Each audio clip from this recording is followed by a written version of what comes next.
Welcome to the #1 source for information, news, and opinion on your Columbus Blue Jackets. This is CBJin30, presented by Telhio Credit Union. You can also find the audio version on the CBJ Radio SoundCloud page, Apple Podcasts, TuneIn, Spotify, Google Play Music, or wherever you listen to your favorite podcasts. Now here's your host, Bob McElligott.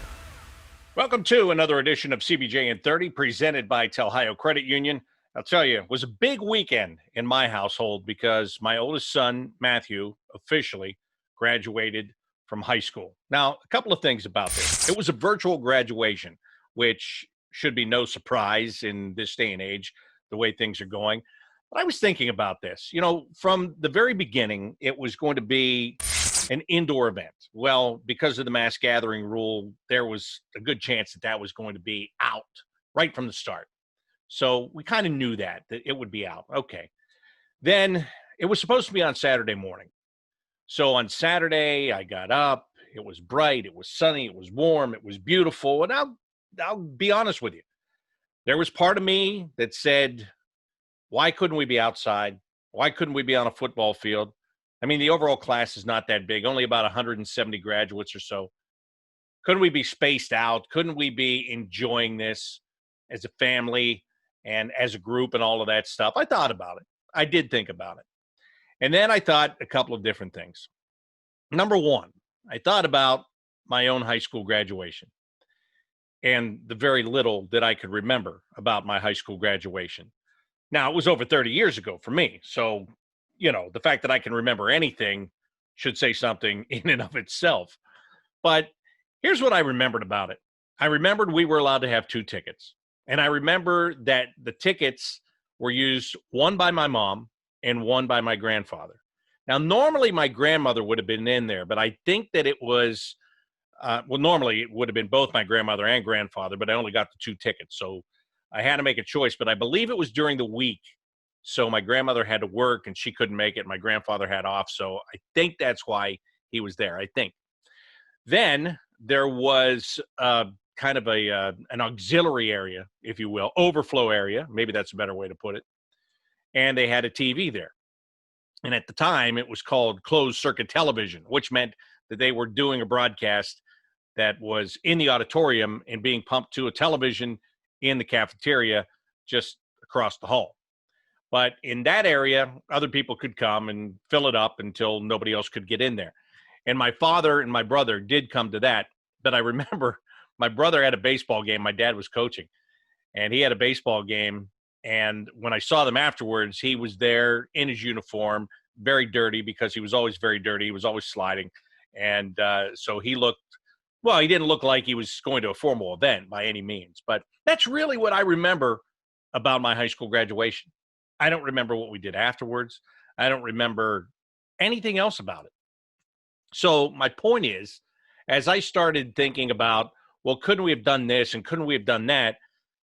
I started to realize that, is it really that big a deal? I mean, it's a big moment for these kids, don't get me wrong. And they're getting robbed of the moment because of the circumstances that are going on in the world right now. Okay, I get all of that. But on the other hand, is that kind of stuff more for the parents than it is for the kids? I don't know. I started to ask myself that. But here is the other part of what I was thinking of. And this is where there was some appreciation, believe it or not. Now, this was a virtual graduation. We had gone to the school a couple of weeks ago, got a picture taken with him in a courtyard by a professional photographer, and that was all going to be included in the ceremony. They still did everything in the ceremony. They still had speakers. They still had, you know, the salutatorians, valedictorians, the principal spoke, a lot of the teachers spoke, and they presented each graduate individually and had a screen up there with their accomplishments and their, you know, where they had gotten scholarship offers from colleges, and, you know, what they participated in high school, and if they were on the honor roll, all that stuff. It was all there. It was all right there on the screen. So again, at the beginning, I was okay with it because, hey, it's just the way it is. Then it was nice outside, and I thought, well, we could be doing this as a group. And then I sat down to watch the virtual graduation. And let me tell you something. The original graduation was supposed to be at 9 o'clock in the morning. and it was going to be in an indoor setting. So that means I would have had to have gotten up about probably 7 o'clock. By the time we got everybody up, got everybody dressed, got everybody in the car, and got to where we were going, probably would have had to get up at 7 o'clock on a Saturday. Would have had to get dressed in a suit, and would have had to go to a venue where I was going to be packed in there with a whole bunch of other people for a 9 o'clock in the morning ceremony. Okay? That's the original plan. The new plan, virtually, was that it came on YouTube at noon.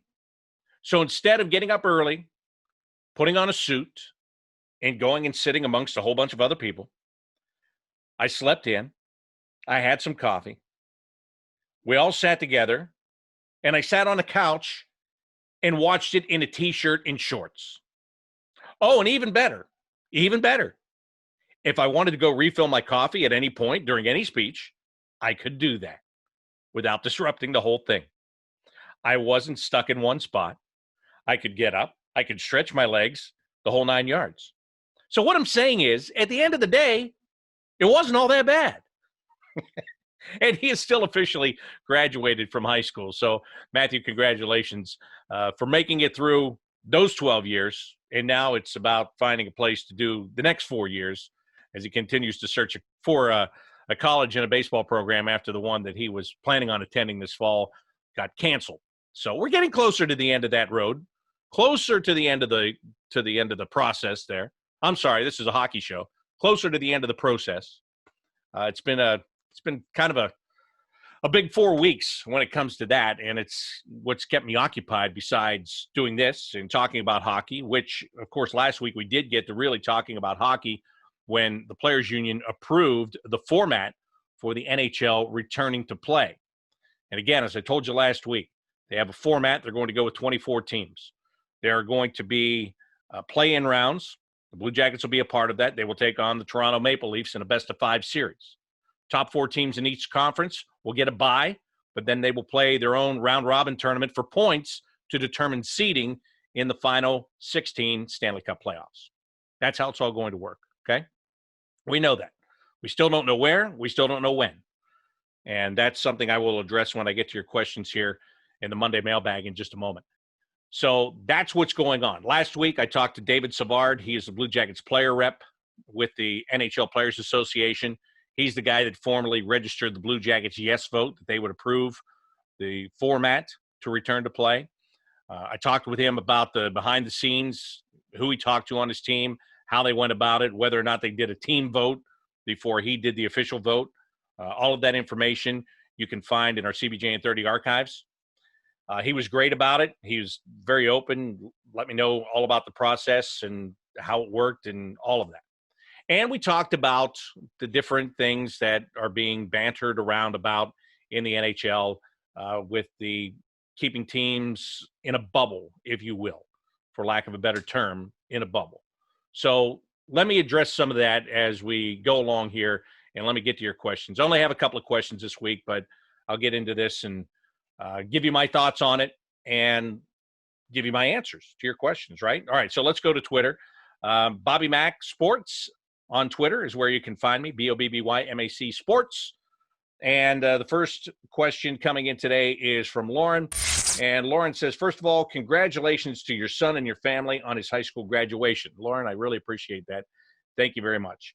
Now, she says, what are your thoughts on Columbus being a hub city and the odds of that happening? So let me start with that. Again, I think, and I've said this before, and I'll say it again, I think Columbus has a lot of great things going for it when it comes to being one of the 2 hub cities that the NHL wants to use. It's got Nationwide Arena. It's got the Ice House attached to Nationwide Arena. It's got the possibility of using the Schottenstein Center on the Ohio State campus.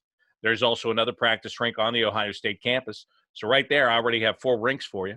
And 2 of those are NHL buildings, which if there are no fans, you don't need to worry about how many people are going to be in the building. But if you're setting up a made-for-TV broadcast, you can get the same types of shots from the same angles in both buildings, which means if in the first round you're going to play, let's say, 3 games a day, which has been talked about, then you could do 6 games in one day in Columbus. Easy. hands down. Okay. So I think that's a good thing.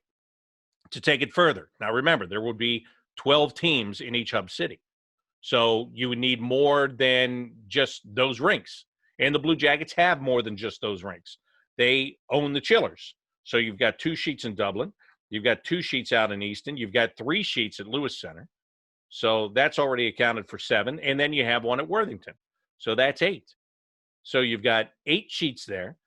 The Ohio State practice rink, the Ice House, that's 10 sheets that are non-game sheets. And then you've got the 2 big buildings. So you've got all of that. I think that puts them in a good spot. They also have the hotel room, and everything is right downtown.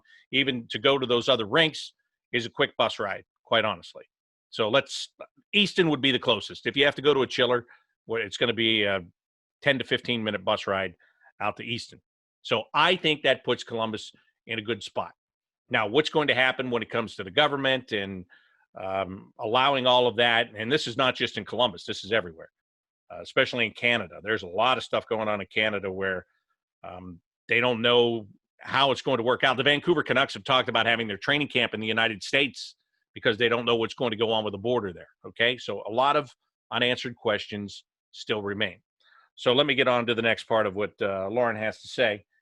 And that is, what are the odds and the chances that they decide to continue or to not continue the season in an effort for next season to be normal? There's a chance of that, but it's not the preferred option. And again, there are a lot of reasons for that, but the biggest one is there's a lot of money left on the table for this year that they really can't afford to be without, or they're going to try not to go without all of it. They're going to try to recoup some of the costs. They're going to try to keep consistency. They're going to try to award the Stanley Cup. And again, I'm fine with that. I'm absolutely fine with that. You see the NBA starting to ramp things up a little bit more now. Major League Baseball is still, the Players Union has come back with a proposal for the owners now. Still trying to work it out. That one's been a little bit more tenuous than what's gone on in the National Hockey League by far. But I just think they don't want to do it that way, because then there are going to be a lot of unknowns. And there's going to be, I've talked about this before, the players' escrow, how much will that go up? The percentage that they have to take out of their check right off the top and put into that fund that is going to, that they split with the owners, right? Because it's a revenue share. It's a 50-50 split. So they put in part of their paycheck to cover any potential losses. And then if there are no losses and there's a surplus, then they get a check back when it's all said and done. They don't get it back as quickly as they want it back and all of that stuff. But, it's like your taxes. You overpay, you'd like to have that check the very next day if you can get it. So that all of that stuff factors in. And I don't think next season is going to be – I don't think that they can, as it stands right now, and I'm hesitating because now there are so many other things going on in the world. And this, the coronavirus has been the be-all, end-all since the beginning of March. And now there's all kinds of other stuff going on. And the coronavirus, for the moment, has taken a back seat to everything else. But so I don't know where any of it stands. I don't know where any of this stuff stands. But the way it still is when it comes to this is it doesn't look like there's a likelihood of being able to pack the building in October. So they are willing to back it up a couple of months if they have to in order to get people in the building, which is so important to the viability of the sport. So I don't think next year starting on time or being a normal year, right now to me, that's not even on the table. Even if you didn't finish this year, I still don't think that's going to happen. So there's not really – so if you're going to be backed up anyway, you might as well get this money, finish with no fans, get your TV revenue, all that stuff, and then move on from there. And I think that's kind of what the mindset is right now. Again, if you said to me, you can open in October, or first of all, you can open your training camps in September, you can open your season in October, and everything will be normal by then, then I might say, all right, just forget this. Just okay, so you didn't award the cup. You didn't award it during the Spanish flu either, 100 years ago. So what? But there's no guarantees of that. And I think that's just makes everything too skeptical. I really do. All right, next question. This one comes in from Ben Barry. And Ben says, my number one question is what will be done to keep hotel and other staff that serve the players healthy, as that's how the players will get infected? And how will the plan address the fact that a single positive will stop a team from playing, thus ending the playoffs? Well, I'll tell you, Ben, that second part isn't true. They've already said that if there are infections, they're going to keep playing. And I think you have to keep playing. You can't shut it down for one guy. Bill Daley, who is the deputy commissioner, I saw a story yesterday where he was saying that their intention is to test the players every single day. And they're not going to stop playing. If somebody gets tested positive, they'll be sequestered. Now you're going to have all these teams in one place, and there will be a worry about it spreading or whatever. I don't know. In the hotel staff question, I have no idea. How are they going to keep that? They're certainly not going to make their hotel staff live in the hotel for 3 months. Okay? They're going to go in and out. And again, this is me. This is me personally. This isn't the view of any team or the league or anything like that. But here's the deal. This is the beginning of June, okay? We're talking about these guys not even playing until the end of July, maybe early August. Talking about 2 months here. 2 months. How much is going to change in 2 months? We don't know. It could be a lot. Could be a heck of a lot. Saw a story from National Public Radio just earlier today. It was saying now that people are getting tested, they're finding out that there are a lot of people that have antibodies, which means they had a very slight version of this or had no symptoms whatsoever, and they've been exposed to it, and so numbers are dropping on it. Who knows? Who knows? But it's another month and a half, 2 months before this all comes into play. How much of this is still going to be the same? I don't think a lot of it's going to be the same, quite honestly. And the league is going to be fluid with this, and they're going to make these decisions as they go along. Again, you look at the numbers. The age group that these players are in is not the age group that is getting most affected by this, okay? That's what I'm saying to you. That's what I'm reading. That's what I see. I'm not saying there's that there should be zero worry and there's zero chance of anybody getting it or anything like that. I'm just saying that look at the numbers. It is, it's the risks are much more slight than they are for older portions of the population. I'm probably at a bigger risk by the numbers. Okay. So these are some of the questions, though. And this is what I talked to David Savard about. These are some of the questions, the hotel staff and all this. But what I started to say is, for me personally, if I'm in a hotel and I'm stuck in that hotel for 2.5 months and I'm looking out the window and I'm watching everybody go to a restaurant and everybody go to a shop and everybody do this and that and the other thing, and I know they're not getting tested every day, but I'm getting tested every day. Well, that wouldn't sit well with me personally. And some players, I asked David Savard this, and he said that has been brought up by some players, and that's going to be one of the issues. Okay? So that may be the biggest stumbling block issue when it's all said and done. I don't know. We'll have to wait and see. But again, this isn't even going to take place for 2 months. So much changes in 2 hours these days, or in 2 days, or in 2 weeks, let alone 2 months. So we don't know, Ben. We don't know. And this is, it's a good question about the hotel staff. It is a good question. But I don't know the answer to it. And, those are things that are being discussed between the league and the players union. But again, the second part of that question, they're not going to stop the playoffs if one person winds up testing positive. They're just not, you can't. They're not going to do it.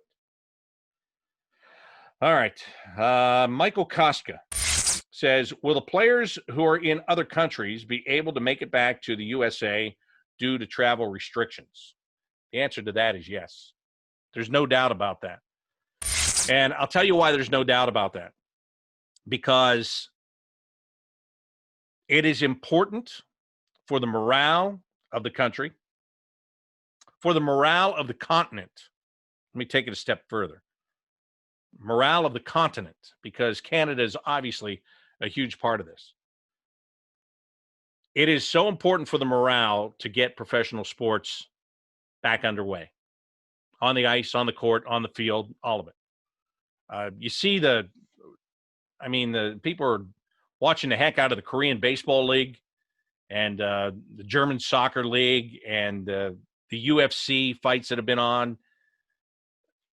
Look, it is just, it's for morale, and it is, to me, and again, this is me speaking, it shows you the perseverance and makes you think that things are getting back to being okay. Whether that's right or wrong, whether you agree with me or you don't, whatever. It is, once you see that happening, you start to feel like, okay, things are getting a little bit better here. Okay. So it's so important for the morale, and those players will be able to get back. Believe me. If the government wants the players to play any sport, I don't care what it is. If the government wants the players to play, they will find ways for the players to get back and get back to work. It's as simple as that. They'll find ways. Now, Joe Smith might not be able to get on a flight in Sweden and come over here and land and be okay, or, with all of that. But Alexander Wenberg will. So that is, I don't see that being a problem whatsoever. But again, what is pointed out here is that there's still more questions than answers. We did get some answers last week. We know the Blue Jackets will play beyond the regular season. We know they'll play the Toronto Maple Leafs. We know that, I think that it's going to be very similar to the style that they faced against Tampa last year. And they're going to have to neutralize that once again, and all of those things. So we got some answers, but there are a lot of answers that have not been determined and will come along as they continue through the process. It's not going to be an easy process. I'm glad I'm not involved in it, to be honest with you. I'm really glad I'm not involved with it. Because first of all, I don't have the, I was going to say I don't have the patience or the, maybe the diplomacy needed to go through those kind of conversations. I do have it. I get frustrated. I would have to bite my tongue a lot, I'm sure, because I'm opinionated. I want to go back to work, and a lot of these guys, they do want to go back to work. There's no question about that. So they'll figure it out, and hopefully it happens. Again, that was no guarantee last week that it's going to happen. That's the framework for how they're going to do it, if they can get all this other stuff done. But the great news is, and I really mean this, I really, really mean this. The great news is that there is harmony between the players and the owners, that they are working together.